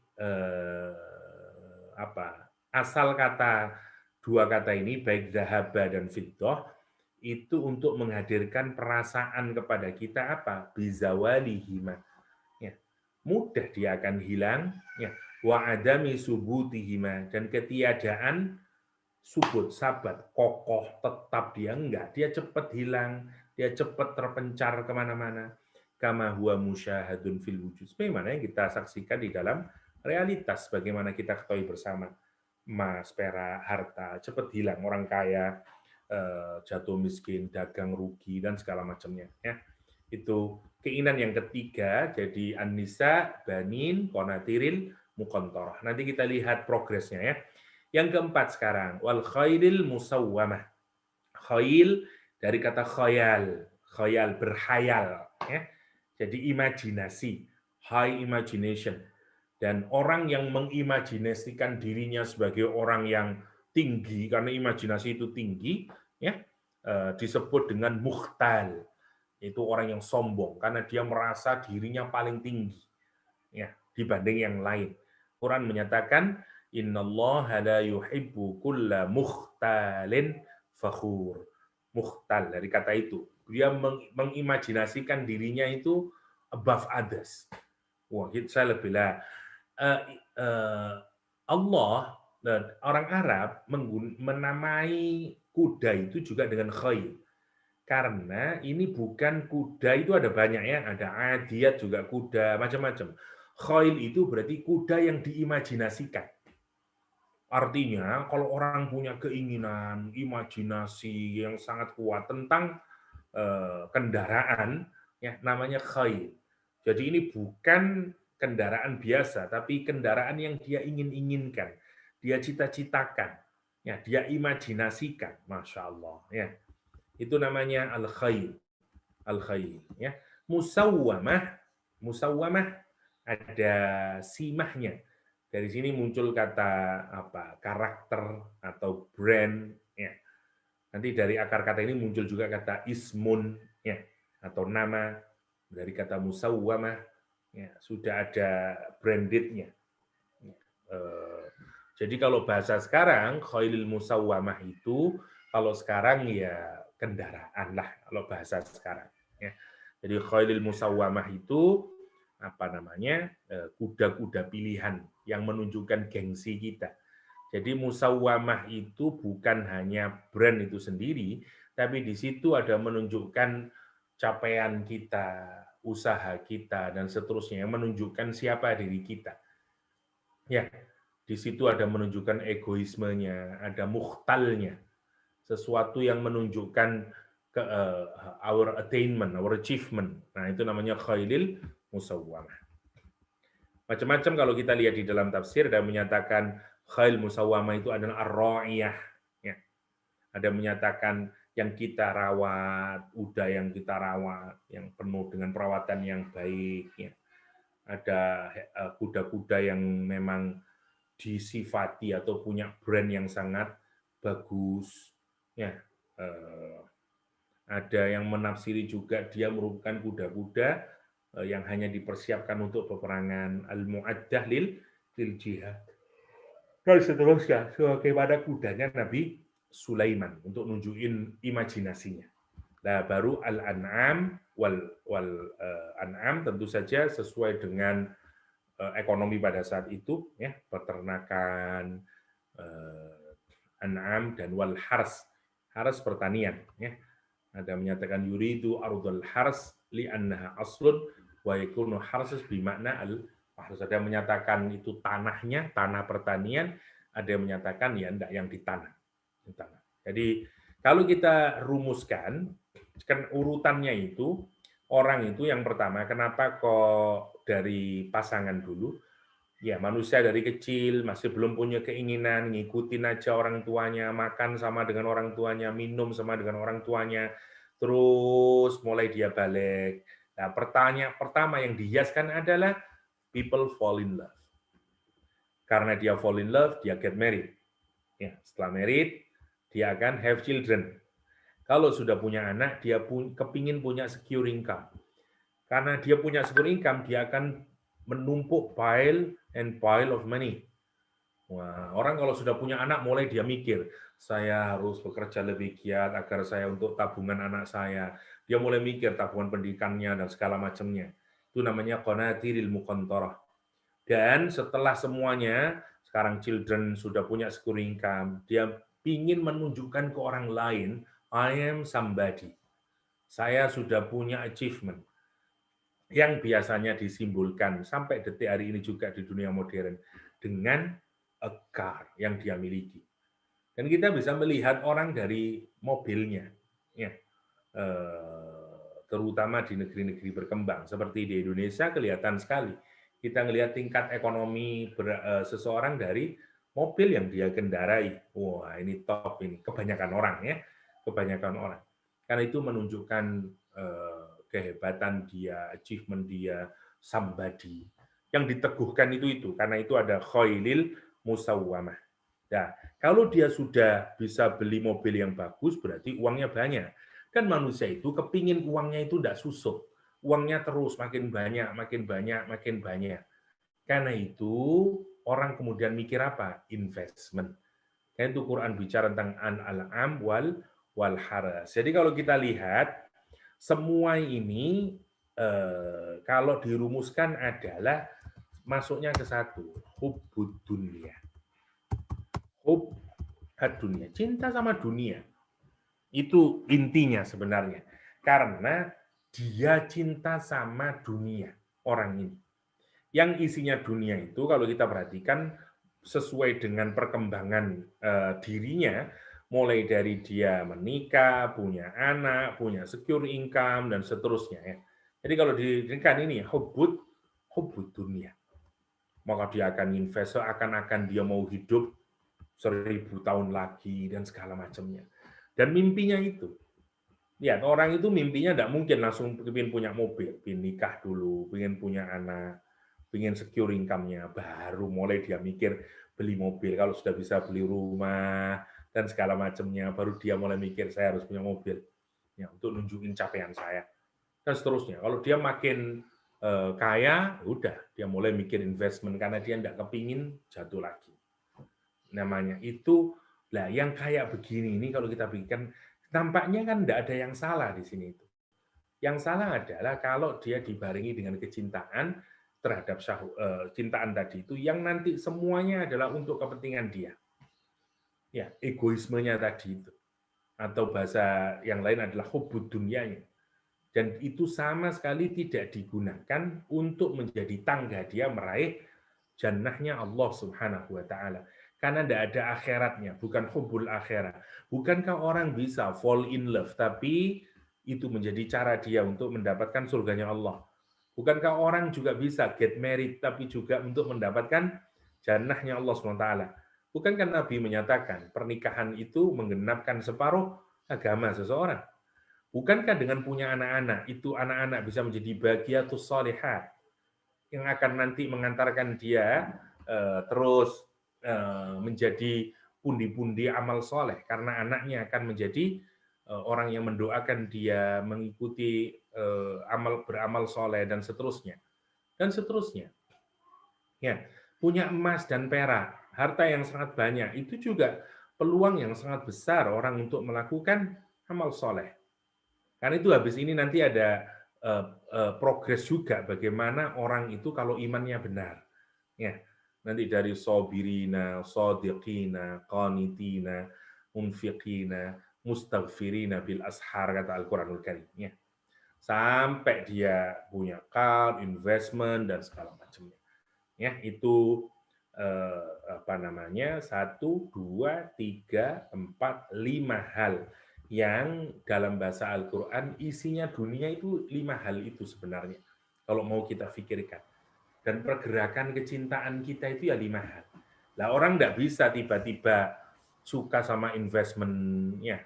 Pasti kalau urutannya secara normal, kalau ngikutin usia, ya begini nih memang. Pasangan, anak, secure income, ya nunjukin show off achievement kita, yang kalau dulu disebut dengan khairil musawwamah, hari ini mungkin car, ya sampai detik hari ini ya, masya Allah kalau kita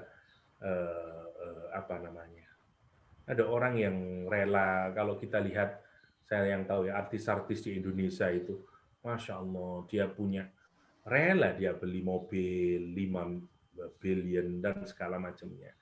Untuk apa? Khairil musawwamah. Khairil musawwamah. Dan setelah itu investment, ya, masya Allah. Ini kalau kita perhatikan, dan ini sangat kuat karena tadi itu ada khub, ada zina, ada syahwat. Quran guna menyatakan dzalika mataul hayati dunia.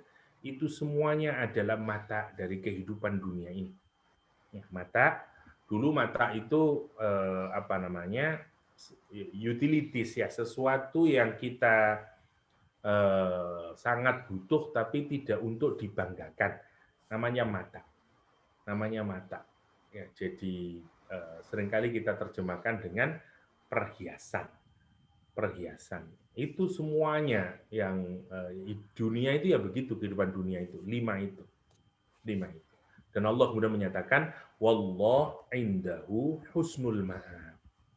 Dan Allah Subhanahu wa taala di sisinya husnul ma'ab. Nah, sekarang yang satu seakan-akan menggambarkan tazyin yang digambarkan oleh setan. Tazyin itu melahirkan syahwat, syahwat itu melahirkan semuanya tadi itu, ya. An-Nisa 5 hal itu, dan Al-Qur'an menyatakan dzalika mataul hayati dunia.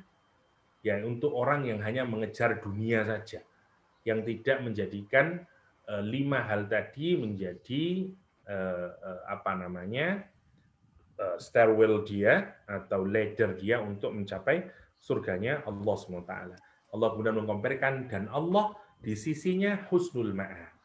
Kata ma'ab ini menarik untuk dipikirkan ya, karena dia sebenarnya awalnya berasal dari kata tawon atau honeybee. Ya. Jadi ma'ab dari kata aub artinya honeybee. Kalau kita melihat tawon itu, dia pergi kemanapun saja, sampai berapa kilo, saya lupa, dia bisa pergi dan dia akan kembali lagi. Setelah dia nyetep menyetep bunga-bunga sarinya itu, kemudian dia kembali lagi ya ke tempatnya. Ya, namanya ma'ab. Ya. Jadi setelah dia pergi nyari bunga sari, dia tidak pernah lupa untuk kembali lagi pulang ke rumahnya. Bahkan yang menarik itu di tawon itu ada tawon penjaganya.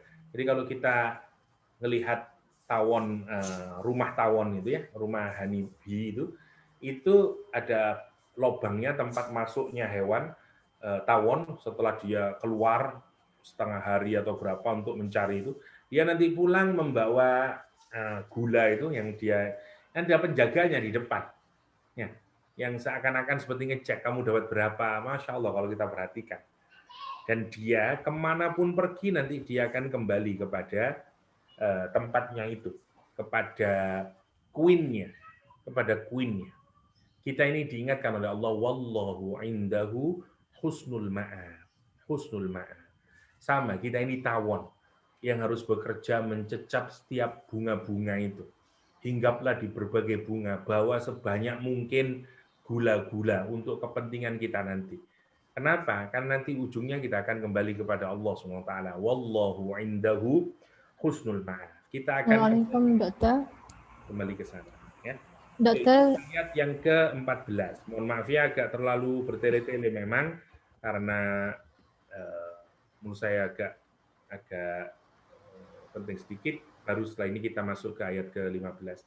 Ya, saya kembalikan lagi ke Wan Mas Hukmah. Dokter, kita dah pukul 9.30. Cumanya macam mana Mak?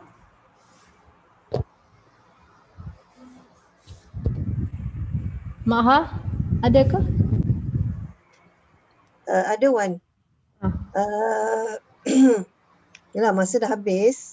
Doktor, Mak Ha nak bagi satu reflection sebelum kita tamatkan. Doktor, daripada Kak Ha dengar tentang Allah Al-Wahhab dan discussion kita pada hari ini, ada satu perkara yang trigger my mind, ialah apa sebenarnya isu manusia ni ketika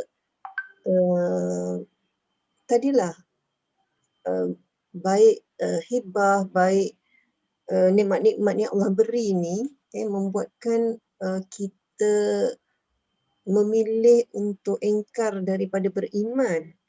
Dan kalau kita lihat, kalau bukan dari sudut iman itself pun, tapi dari sudut perhubungan kita antara sesama dengan hibah yang dianugerahkan oleh Allah pada kita tu,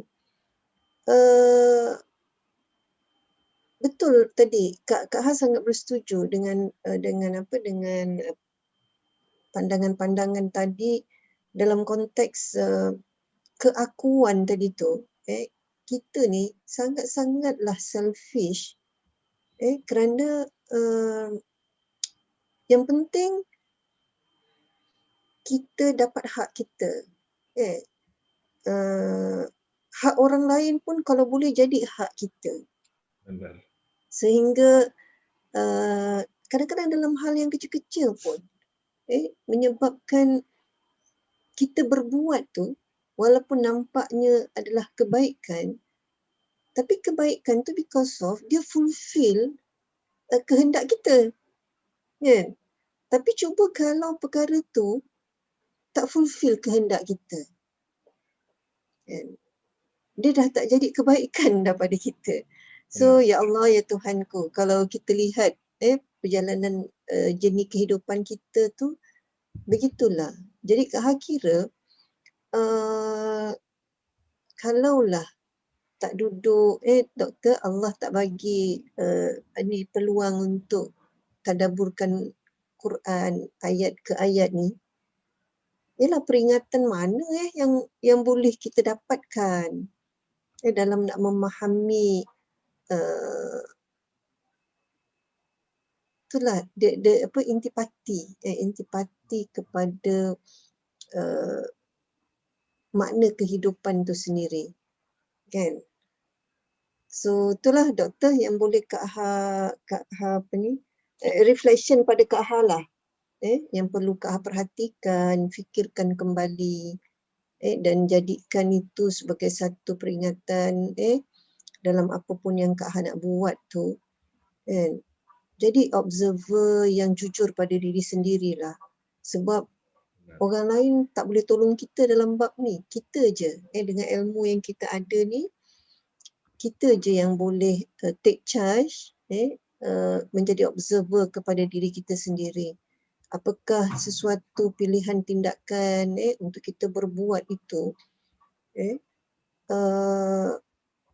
adalah because of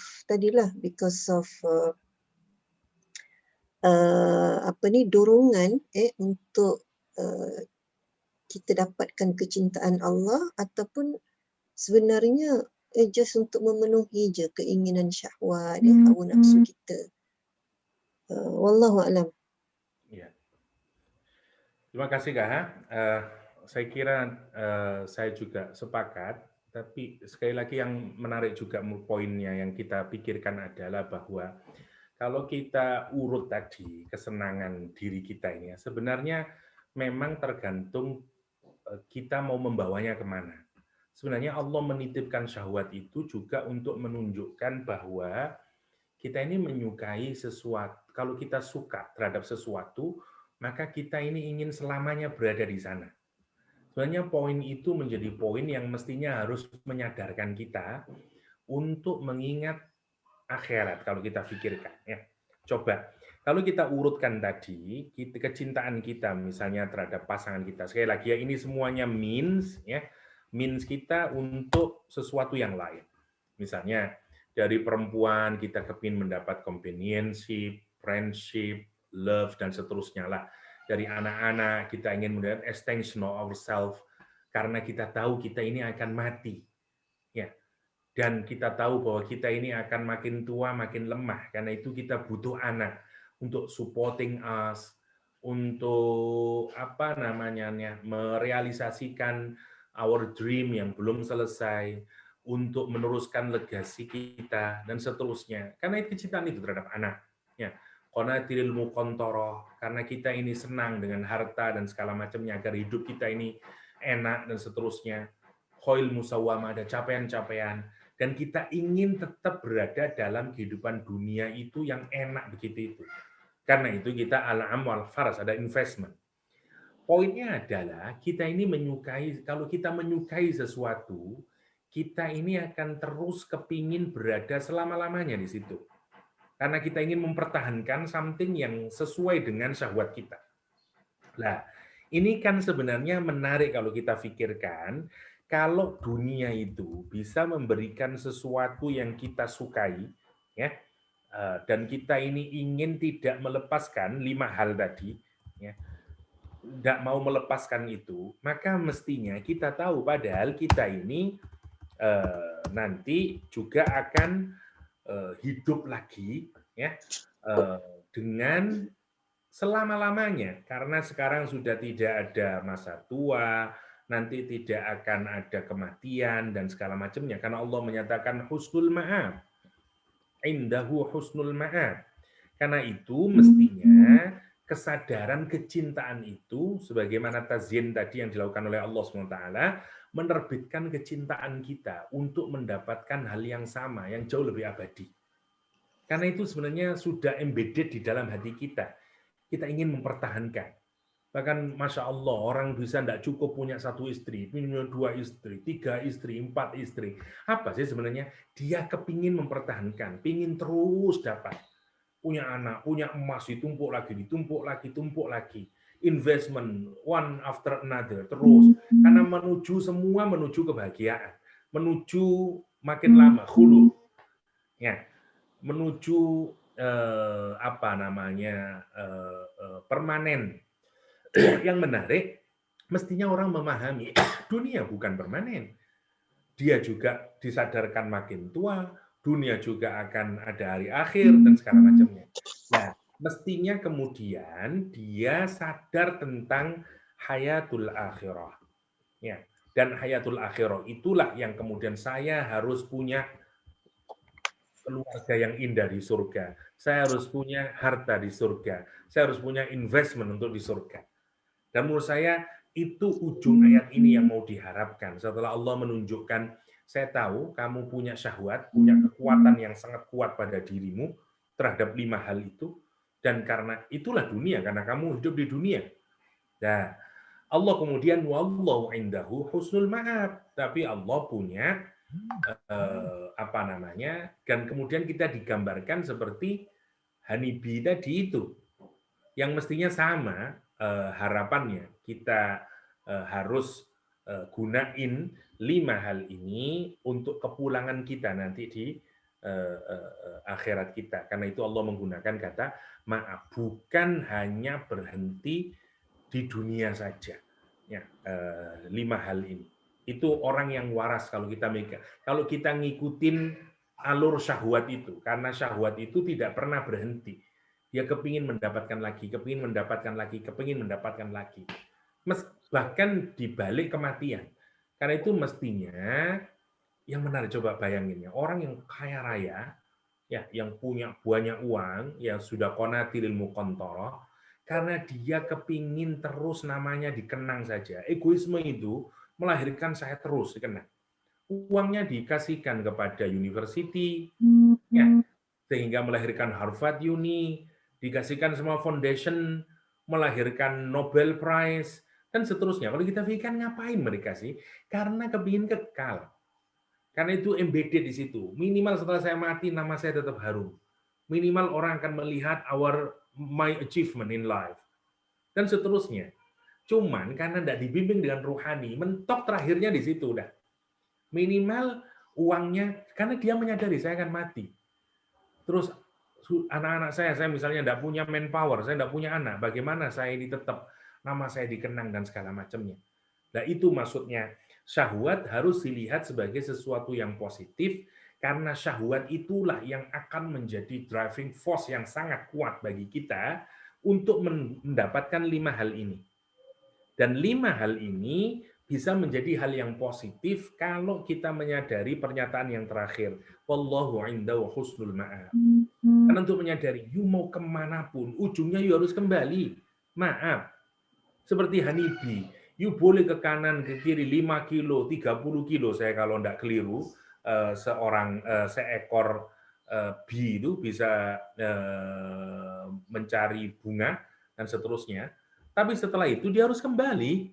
Itu maaf. Seakan-akan Quran menyatakan, oke, kamu jangan mengira syahwat ini jelek ya. Kenapa? Karena kalau kita tidak kasih syahwat, bagaimana kita bisa melahirkan amal? Tidak cukup kalau tidak ada 3 komponen tadi ya, zina, hub, syahwat, tidak akan mencukupi untuk mengenforcing us melakukan good deed. Untuk amal untuk dapat ini semuanya. Dan Allah memberikan peluang di An-Nisa, di Al-Banin, di Dhahab Fiddah, di Khailil Musawwama An'am untuk membesarkan diri kita sendiri, namanya egoism, dan kita tenggelam dalam kecintaan hidup di dunia, atau menggunakan 5 hal itu untuk projecting kita, ya, bukan untuk diri kita, tapi untuk al-jannah, untuk kehidupan kepulangan kita, namanya al-ma'ab. Namanya al-ma'ab. Itu yang harus kita lihat. Jadi tergantung, jangan sampai keliru kemudian, cinta itu yang bikin blind, sehingga kemudian kita tenggelam dalam kecintaannya, seakan kita hidup di dunia 1000 tahun lagi. Nah itu yang salah. Karena itu Allah menyatakan, itu mataul hayati dunia. Wallahu indahu husnul ma'ab. You honeybee, karena di Quran, karena dalam hadis kan kita dianggap seperti tawon. Orang muslim itu seperti an-nahl. Dia mencecap, ngambil yang baik, nanti ujungnya dia mau pulang. Dia mau pulang. Itu namanya, kira-kira itu tambahannya. Gimana ini, masih ada waktu untuk saya lanjutkan atau bagaimana, Mas Lukman? Macam mana Mak Ha? Sorry Kak Han, InsyaAllah. saya Tak apa, doktor, kita sambung esok insya-Allah. mestinya selesai, tapi Tak apa doktor, it's okay. Kita orang khusyuk dengar ni. Masih ada masih ni doktor, ramai lagi, tapi kita sambung esok insya-Allah doktor. Okay. So ayat 15 sampai 18 we going to finish untuk besok hari insya-Allah, sehingga nanti saya bikin note yang tafsir tadis yang kelima akan saya bikinkan nanti biar. Doktor, hari ni Kak Ha dapat guna doktor punya nota. Ya. Wah, sangat membantu doktor. Walaupun yang bahasa Arab tu pun kurang-kurangnya Kak Ha anggap macam Kak Ha faham aja bahasa Arab tu.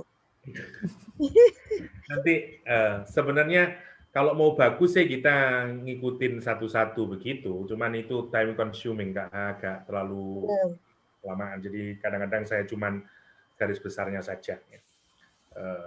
Kecuali kalau memang ya, mungkin kalau langsung bisa tinggal kita ngikutin line by line. Tapi in the end semoga lah kita dimudahkan oleh Allah untuk memahami ayat Allah SWT. Tidak penting racing, tapi tetap ada manajemen yang baik sehingga ada target yang bisa kita dapatkan. Saya berharap mungkin besok hari sudah selesai setelah 18 kita masuk ke tema berikutnya. Maksud saya biar kita juga mendapatkan lebih banyak lagi dan insya Allah tadi saya dari Pasuruan Kak, nyampe subuh, jadi berangkat asar, saya pulang jam 3 pagi, nyampe Malang jam 4, 10 menit waktu subuh. Tidur sebentar baru ngaji, jadi sebenarnya saya tidak prepare ya, jadi mohon maaf kalau agak berbelit-belit, tapi semoga ada manfaatnya. Demikian dari saya, semoga kita dijadikan oleh Allah SWT sebagai ahlul Quran, hidup dengan berpedoman kepada Al-Quranul Karim. Demikian, terima kasih Wan Mas Lukman. Assalamualaikum warahmatullahi wabarakatuh. Assalamualaikum warahmatullahi wabarakatuh. Jazakallahu khairan katsiran. Jadi alhamdulillah, insyaallah sahabat-sahabat kita akan bertemu lagi esok hari untuk sambungan ayat ke-15 hingga 18 insyaallah.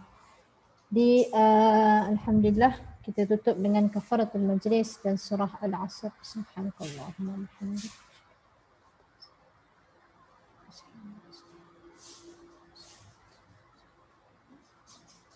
Okay, terima kasih semua. Assalamualaikum.